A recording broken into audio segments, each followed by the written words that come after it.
कहां से आती है चुनाव में उंगली पर लगाई जाने वाली स्याही? आखिर इस स्याही की एक बूंद पर कितना होता है खर्च? भारतीय निर्वाचन आयोग आगामी लोकसभा चुनाव की तैयारियों में जोर शोर से जुटा है। ईवीएम के अलावा चुनावों का एक अहम हिस्सा होता है मतदान का निशान यानी नीली स्याही, जिसका इस्तेमाल चुनावों के दौरान किया जाता है। लेकिन इससे जुड़ी कई ऐसी बातें हैं जिसके बारे में शायद ही किसी को पता होगा। लेकिन आज हम इससे जुड़े हर राज से पर्दा उठाने जा रहे हैं। दरअसल चुनाव आयोग ने लोकसभा चुनाव को लेकर 26 लाख बोतलों का ऑर्डर दिया है। करीब 90 करोड़ लोगों की उंगलियों पर लगाई जाने वाली इस स्याही की कीमत करीब 33 करोड़ रुपए होगी। हर बोतल में 10 ml स्याही होती है।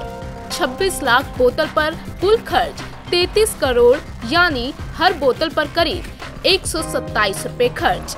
इस लिहाज से 10 ml की कीमत 127 रुपए और 1 लीटर की कीमत करीब 12,700 रुपए होगी। एक बोतल से करीब 350 वोटरों पर निशान लगाया जा सकता है। इस लिहाज से हर वोटर को स्याही लगाने पर इस चुनाव में 2.7 रुपए खर्च आएगा। ये स्याही भारत में ही बनाई जाती है।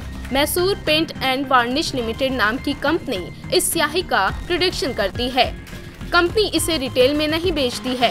कंपनी सरकारों या चुनाव से जुड़ी एजेंसियों को ही इसकी सप्लाई करती है। इसे लोग इलेक्शन इंक या इंडिलीबल इंक के नाम से जानते हैं। ये कई दिनों तक मिटाई नहीं जा सकती। इससे वोटर चाहकर भी एक ही चुनाव में दोबारा वोट नहीं कर सकता। यानी उसका उद्देश्य चुनाव की प्रक्रिया पारदर्शी बनाना है। कंपनी स्याही को Canada, Cambodia, Maldives, Nepal, Nigeria, दक्षिण अफ्रीका और टर्की जैसे देशों में भी एक्सपोर्ट करती है। इस कंपनी की शुरुआत मैसूर के तत्कालीन राज परिवार की ओर से 1937 में की गई थी। बाद में ये कर्नाटक सरकार के अधीन आ गई। अगर इसके रिकॉर्ड पर नजर डालें तो इस बार की कीमत साल 2009 के चुनावों से करीब 3 गुना ज्यादा है।